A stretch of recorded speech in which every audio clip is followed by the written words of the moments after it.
Salem Bay today on the Sound of Mull, obviously on the Isle of, not obviously, on the Isle of Mull. Staying at a campsite in our, oh, you can't see it actually, but we're over behind there somewhere. And got access to about 100 acres of shoreline here. This is at low tide, so it's all just sort of grass and wetlandy stuff. There's ground nesting birds and geese. There's a load of Canada geese and grey geese over there. It's really lush, super peaceful. So again, I've timed it for low tide, but I will come back later for high tide. I'm going to carry on along the shore path here, and then I end up round in a bit where it looks like you can access deeper water.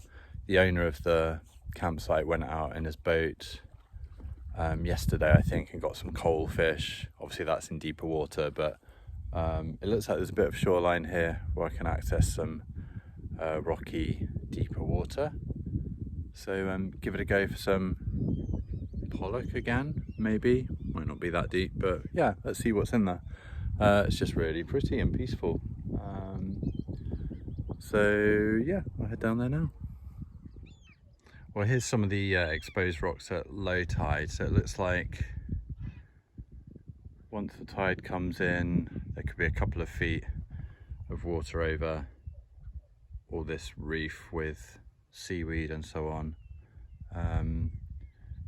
Really difficult to, really difficult? I don't know, I could probably clamber across there, but I just know in about half a mile up the coast there's a easier point to access deeper water. Yeah, not sure where the water would get here at high tide. Yeah, anyway, it's always interesting to see what the seabed looks like at low tide and what you're fishing over. Looks kind of productive. Lots of places for fish to hide. So there's more shoreline here at low tide, so all over nice big rocky ground with plenty of seaweed. I'll just go along.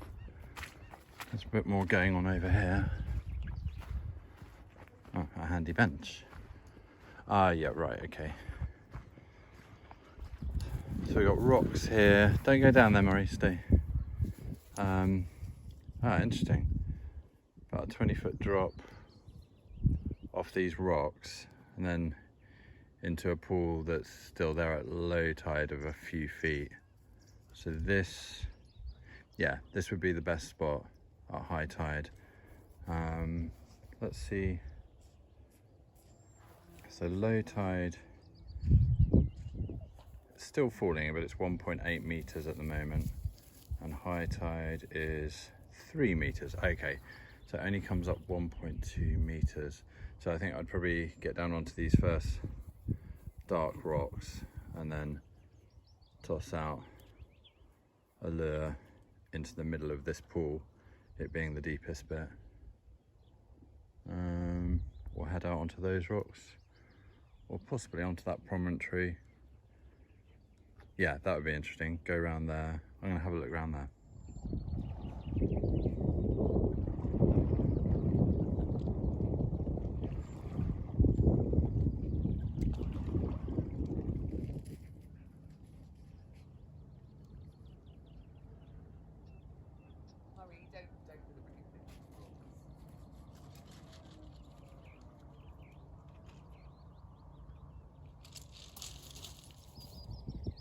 I'm back at Salem Bay and it's not low tide, it's sort of between tides really, medium. So down here there's loads of, Murray, what are you barking at?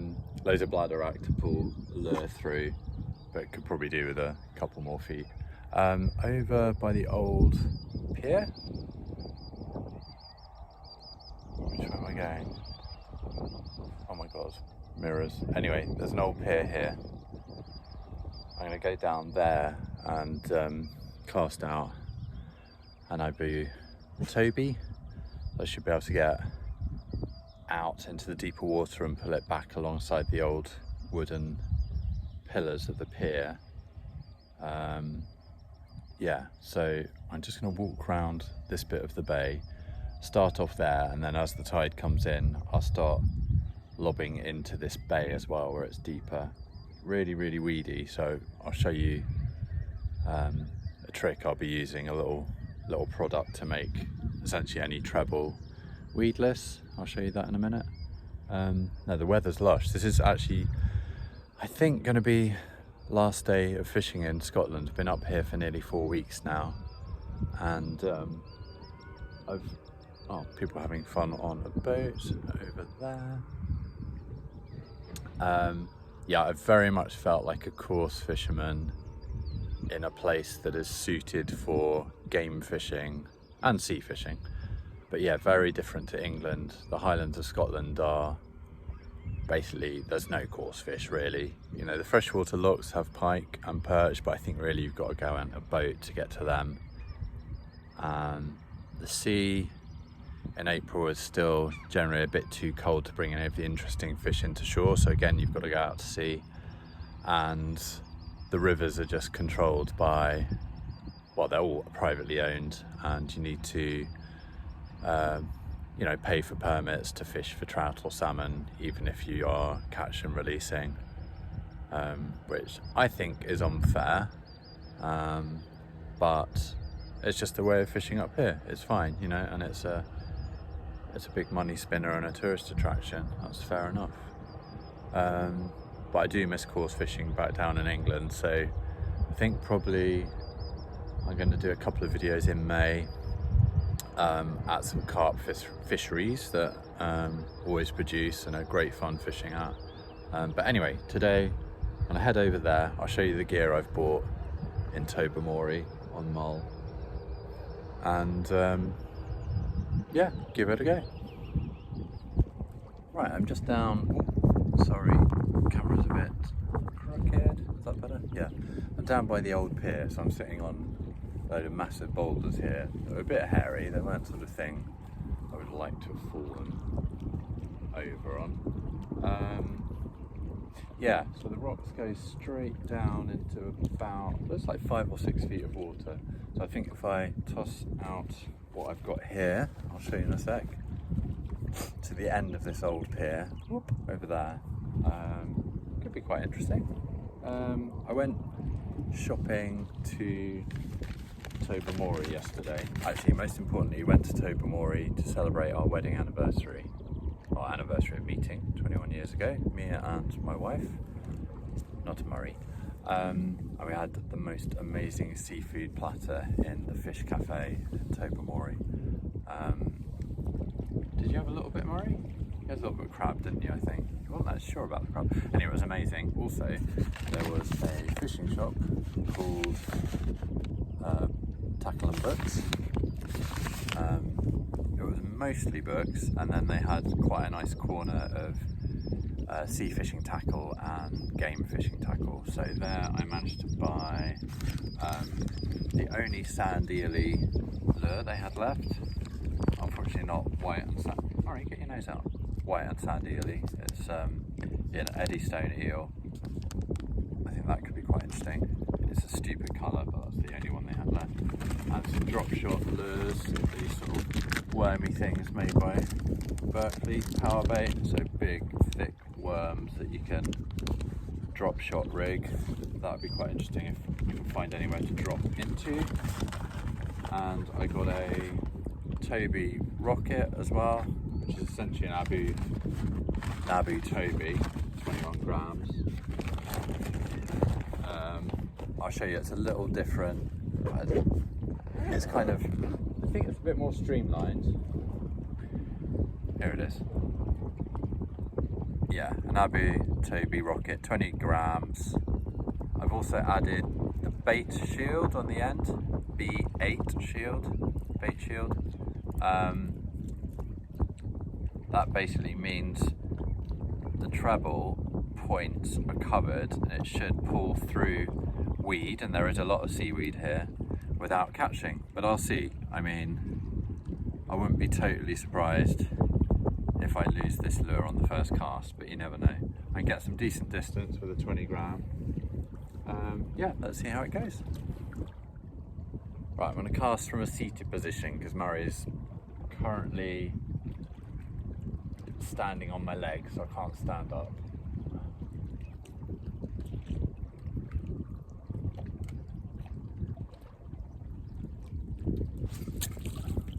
Caught around the end? Well, it doesn't look like it, but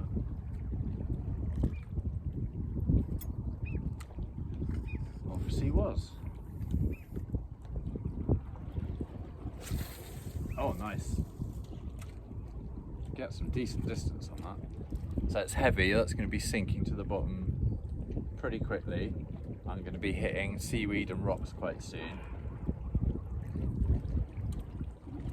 Basically, as you know, probably an Abu Toby just wobbles along like an old school spoon. Yeah, that's good. Doesn't spin, it wobbles. Oh, that's sad. The bait shield's come off straight away. Huh. Okay, that might mean it caught on something.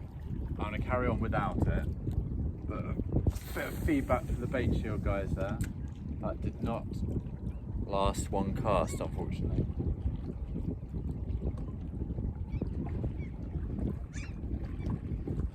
So just a steady, medium speed retrieve of this. It's nice and silver, with some flecks of red on. Classic colour to attract fish living on and around reefs.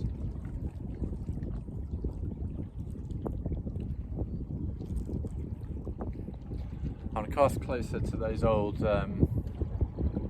pier posts, see if anything's living in there.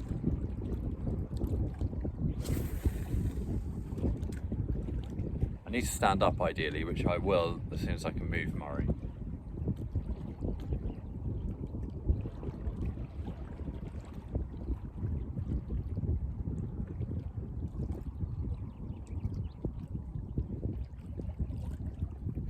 Actually makes a change sitting down, it's mega comfy, I might stay in it.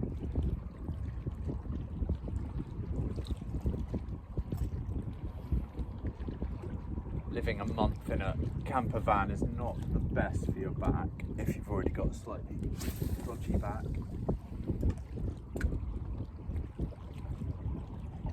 Getting about 30 metres on the cast with a 6-foot rod. That's a decent lure.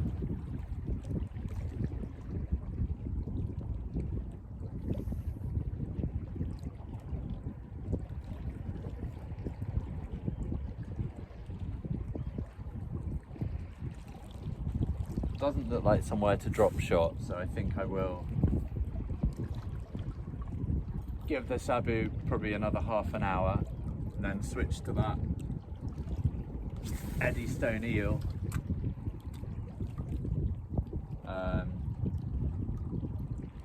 Yeah, basically both cast and retrieve lures rather than drop shotting.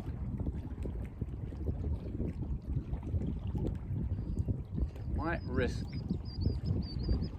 this lure dropping a little bit. I'm just worried about it hitting rocks. I'm going to try the bait shield again. Just want to check I put it on properly. Let me show you what they are.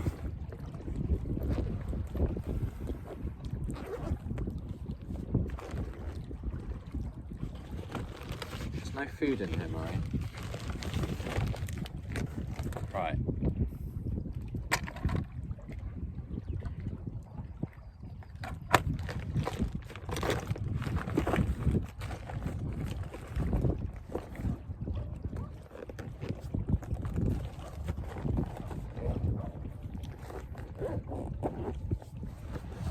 Sorry about that. This is a bait shield, so it's a plastic 3-pronged thing that slides over the treble.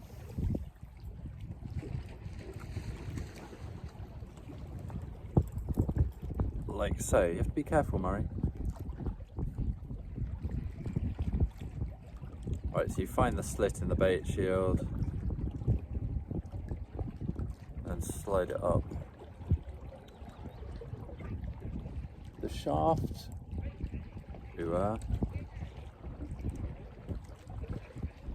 Okay, there's a dog over there. Murray may bark and shout.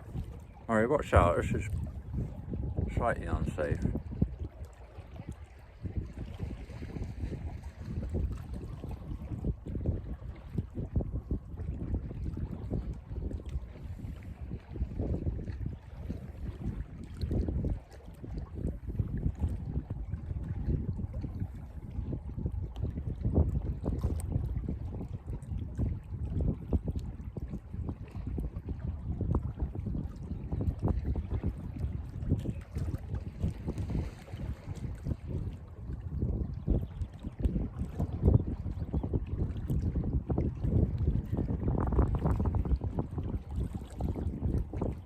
I think that's on now. I've got to make sure the vanes of the bait shield are lined up with the points of the treble, which they are now. To me, that looks okay. I feel like that should stay on a cast and retrieve. So let's give it a go again. Perhaps I just fitted it incorrectly last time. Here we go.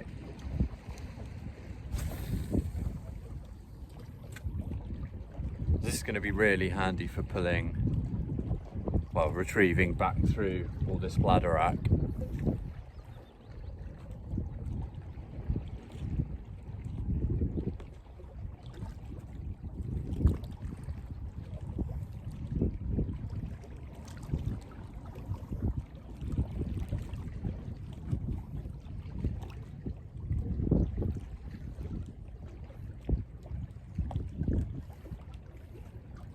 Okay, caught in some weed there and just came out straight away. Yeah, that's worked nicely. Cool.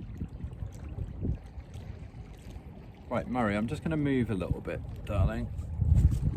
He says, no, I want to, okay, he's going to stay on me. Or are you? Oh no, you're going down there, okay. You can't wander too far. Right, I'm going to try and get out to this old pier. No, that's a miscast. You never know, you can always still catch on a miscast. Unless it's into a tree, of course. I guess people catch squirrels sometimes.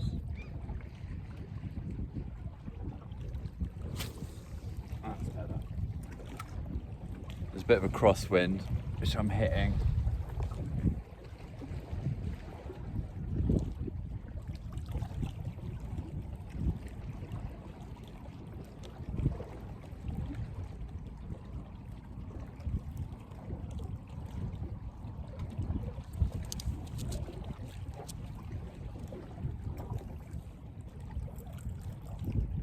Yeah, bait shield's staying on nicely, that's good. In which case, I'm going to risk it and cast over here, just slightly behind the camera, into some, well, through some seaweed. Ultimate bait shield test. Okay, I can feel it pulling through some seaweed, but if it comes through, and I don't collect a load of seaweed and it doesn't get snagged, it's kind of what you're looking for, because whether you're sea fishing or coarse fishing, you're going to get predatory fish hiding in weed. Okay, it's come through. The bait shield stayed on. Brilliant. That's worked really well. Thank you guys at Bait Shield. That was a free gift. Just keep fishing along the side of this bladderwrack reef. It's slightly shallower water, probably 4 feet, but you never know. Even in April, there might be some predatory fish starting to come into these reefs.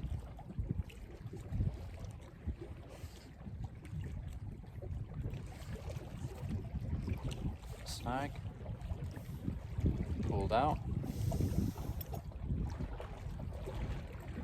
Yeah, that's worked nicely. This is cool. I obviously just didn't fit it properly before.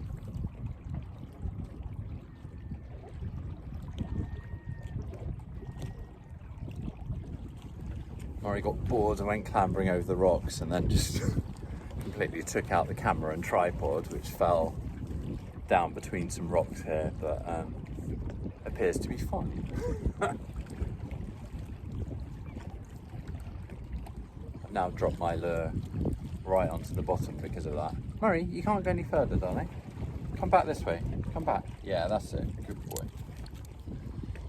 Dog's causing trouble. This is Murray's relaxing time as well. He basically gets 2 or 3 walks a day, which total, well, for us, several miles of walking. For him, given he's running, I don't know, at least like 8 miles of running. That's crazy. He is the fittest dog I know. So this is meant to be him relaxing, but he still can't stay still. Lots of interesting smells around here. Watch out, Murray. Oh, that's good. Just got to the side of one of these posts.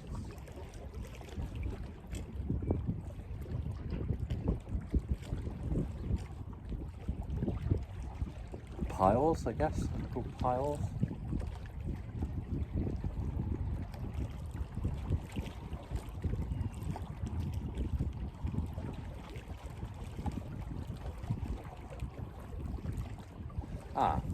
Though bait shield has flown off.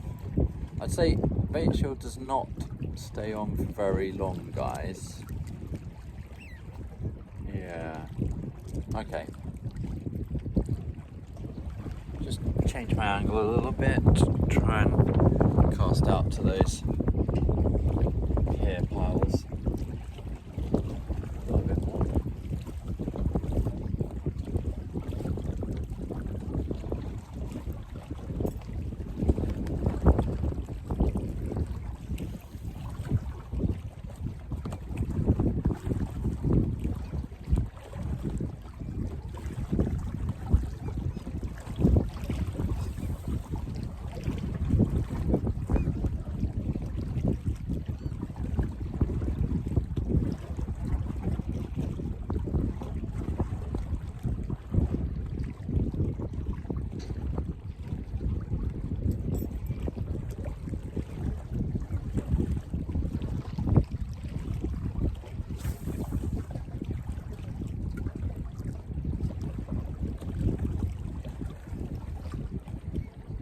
Hear the tide coming in, it's lapping at the rocks below my feet. Nicely.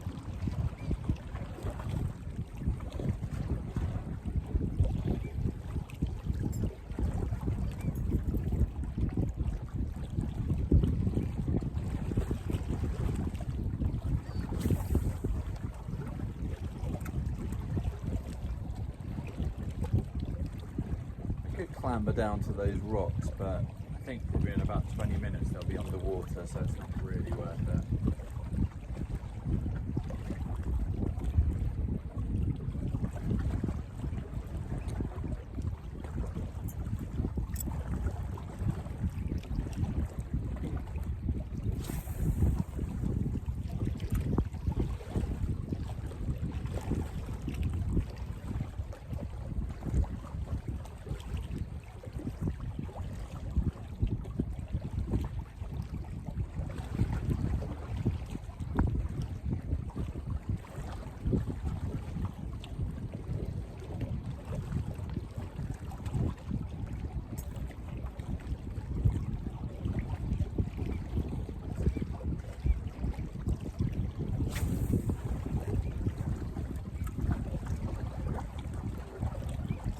Cast to the right more to compensate for the slight wind. I thought it was a still day today, but once you get down to the sea, it'll be quite different.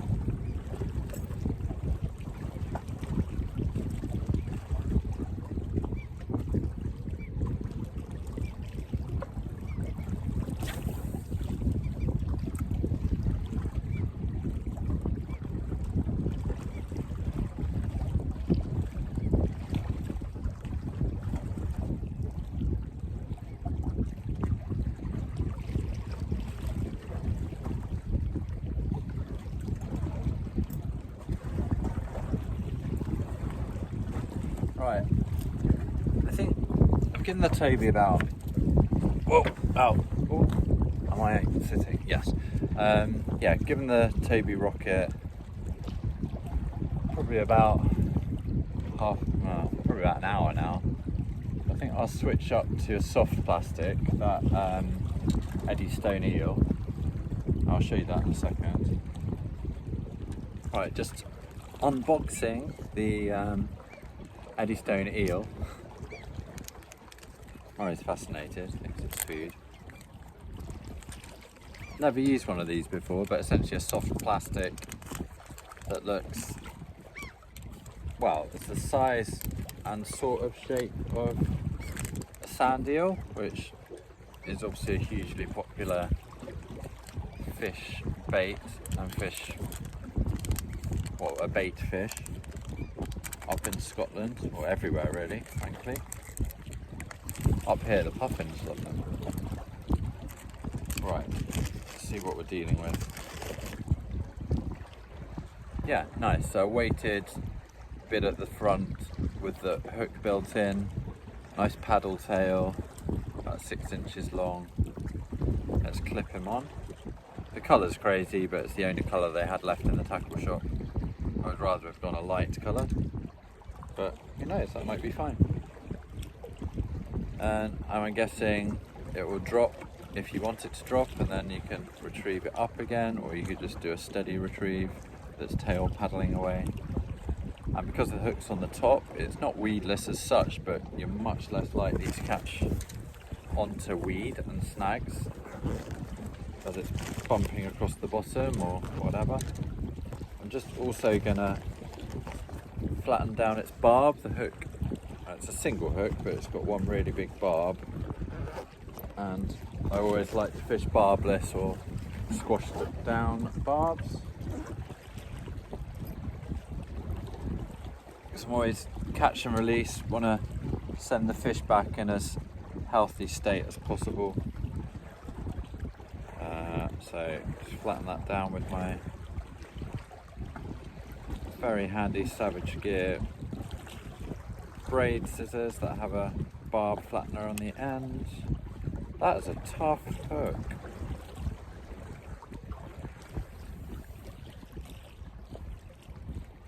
That's pretty much flattened now into, I guess in effect, oh no, it's gone. I was going to say a micro barb, but it's basically gone now.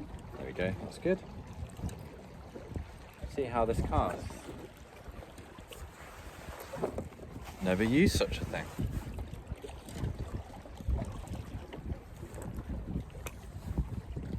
Right, back up. We're reversing. This doesn't look very safe.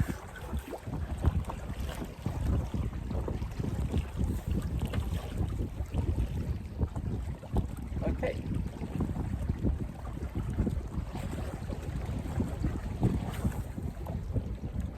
Now it casts about 3/4 the distance of that 20-gram Toby. This probably only weighs 12 grams or something.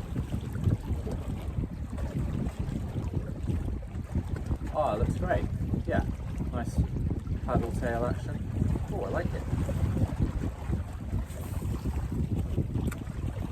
Now the tide's coming in, I can get into deeper water a bit more easily anyway. I don't need that huge casting that you get with that Toby Rocket. Might run it through some of this seaweed, see if it survives.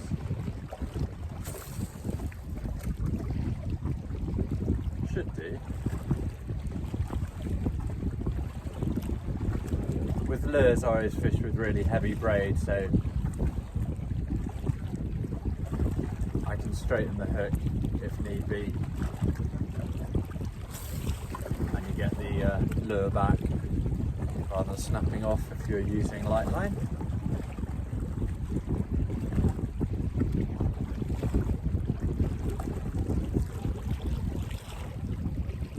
Nice, I like it. I'm just keeping an eye behind the camera on the bay that is filling up. It's a huge amount of seaweed in there. I'm guessing it probably won't be fun to fish. I think I'm going to carry on the promontory for now, just to get easier access to the deep water.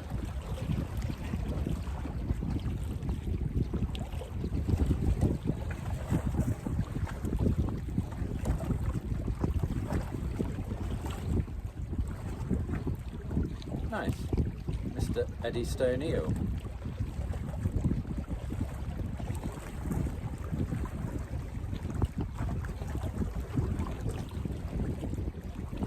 Always bring a cup of tea or coffee with me fishing. And the right clothing, always stay warm. As it gets into summer, it's quite nice to bring a cider or a cold beer on those really sunny days.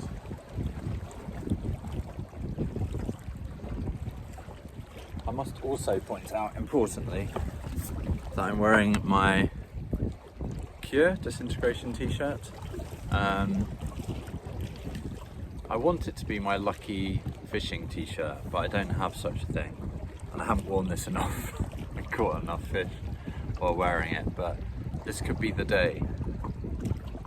Yeah, let's see. I get that eel back out.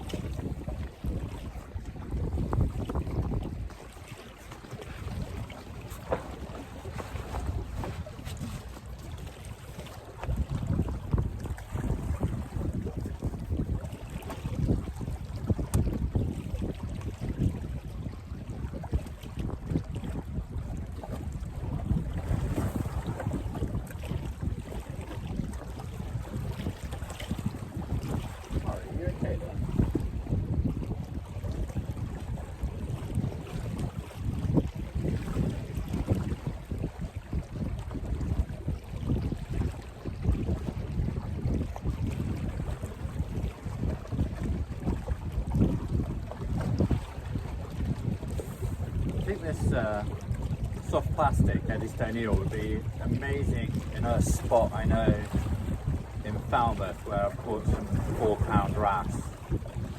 Just pulling it in through gaps in the rocks. Similar to this. But when did I catch them? I caught them in September, so more suitable time of year. And obviously in Cornwall the season can be a lot warmer than up here in Scotland. But yeah, it's really nice. I'm going to buy a few more of these. And they're only like $3.99, you know, for a lure with, you know, the built-in jig head and hook and decent action. That's brilliant value, really. Yeah, I need to get some white and silvery and green colours.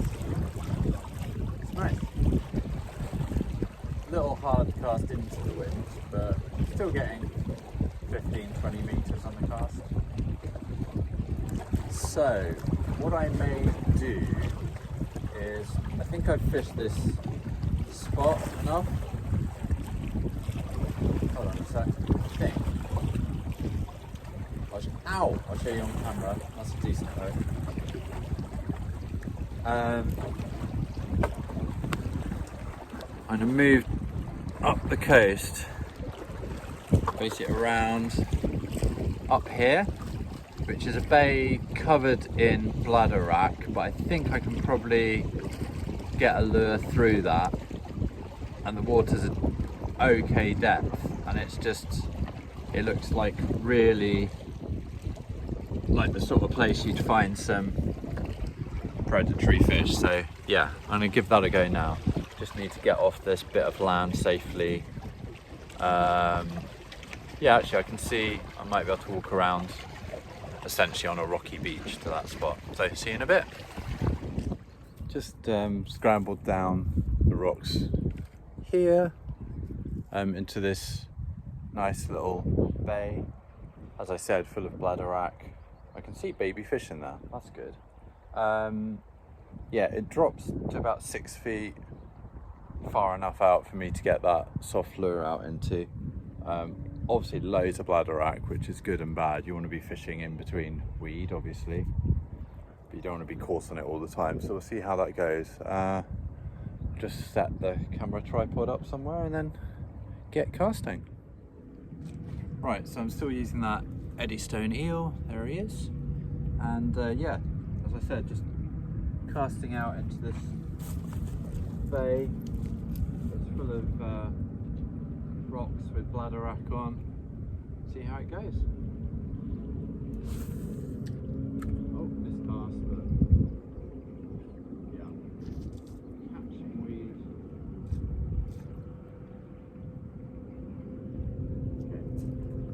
might be tricky. There's a lot of seaweed.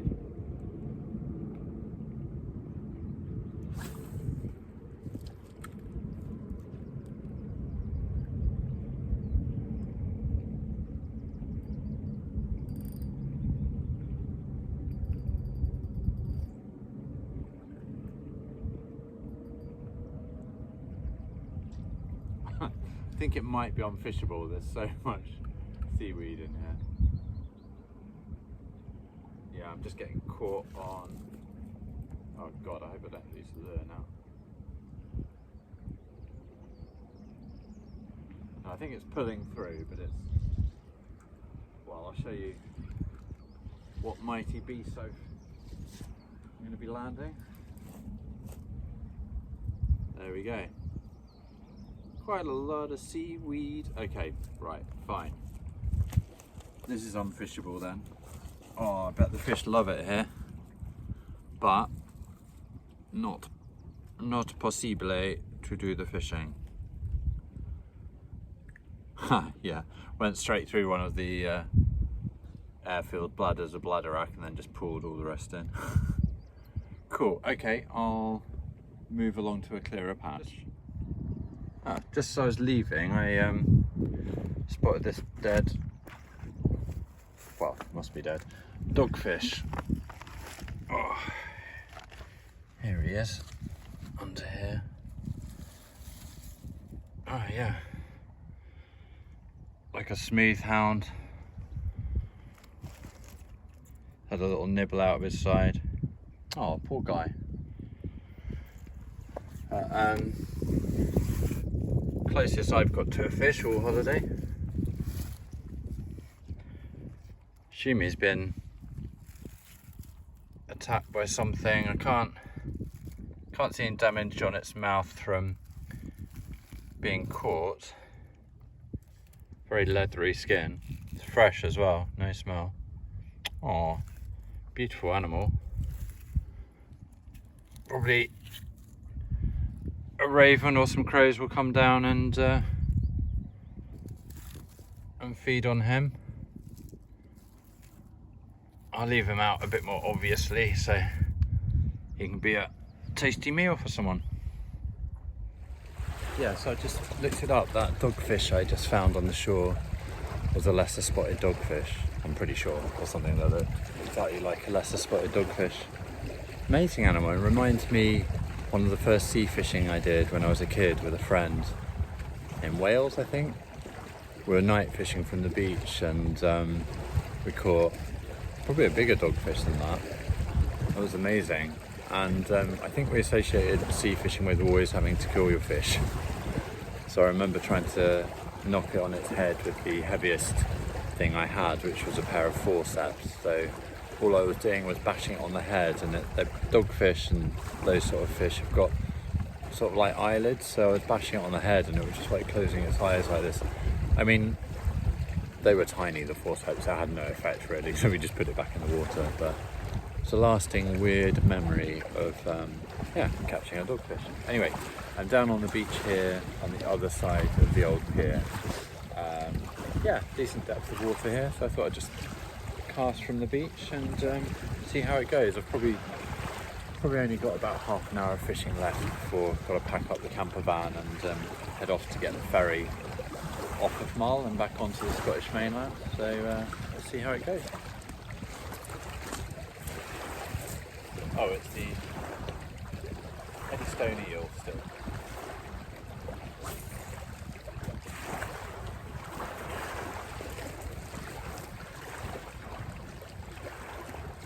Quite reassuring to see that dogfish really.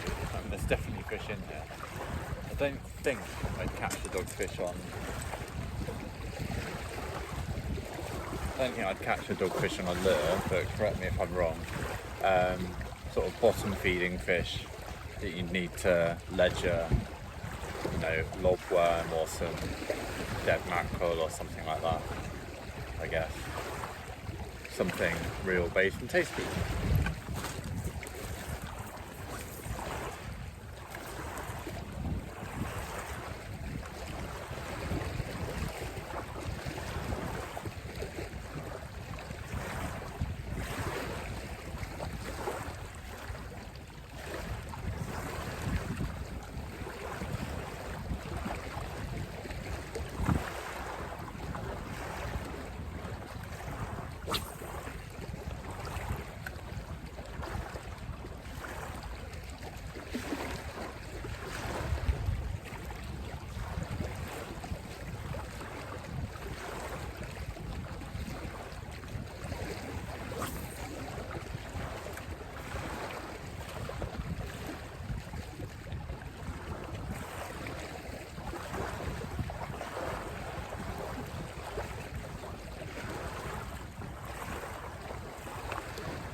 So, I'm not actually sure if I said this at the start of the video. I think I probably did. I'm at Ceylon Bay, which is on the sound of Mull. The sound of Mull. Sorry. And yeah, Mull is actually kind of renowned for its sea fishing, shore and boat fishing, which I'm obviously demonstrating. And yeah, there's a point, what's it called? Something begin with G, not Grimm's Rocks, something like that. Anyway, there's some rocks where you can fish from the shore, and there's a 20 fathom drop. I didn't know what 20 fathoms was. It's about 36 metre drop from the rocks, so you can, it's where I should have headed, but we didn't stay anywhere near there. You could drop bait in there to deep water, and pretty sure if you fished half a day you'd probably get some pollock in there. Also kind of terrifying depth of water, 36 metres, is it? Yeah, it's pretty, I think when you're fishing from the shore that sort of depth sounds kind of crazy. But anyway, yeah, Mull is brilliant for fishing apparently. It's really beautiful. I'll give it about 10 minutes more here with this soft lure. Absolutely love this. It'd be nice to catch some fish on it obviously, but I mean, as I said earlier, get this in a few more colours. Reassuring to see that dogfish, so obviously there are fish around. It was fresh, probably just died earlier today somehow. Yeah, had that injury in its side. Maybe it had been attacked by something bigger. Ah yes, otters and seals. Loads of otters and seals around here. So maybe it had been bitten, it had managed to escape and, or you know, jump into a rock pool, which is where I found it. The seal hadn't managed to get it, so yeah, it probably was a seal attack. It escaped but died. Yeah, but reassuring to see that. So there are fish to catch around here. Yeah, anyway, a few more casts. Let's see if we can get lucky.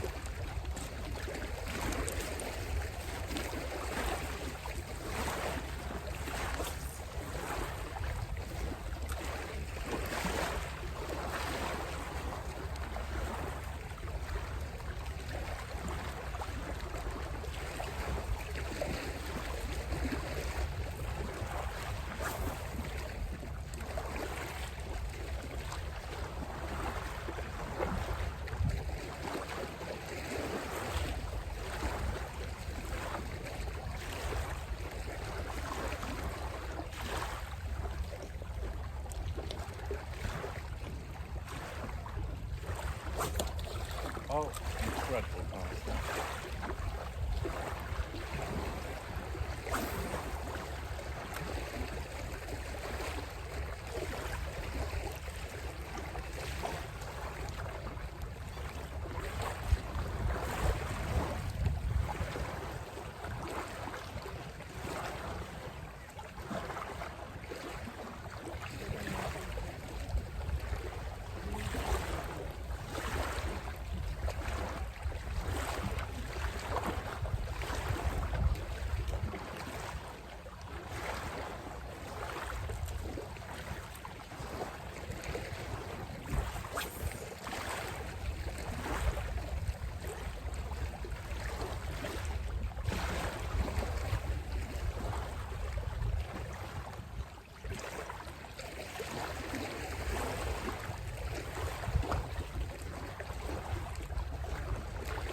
Right, I think I'm going to call it a day. Got to pack up, get the camper van back to the mainland from Mull.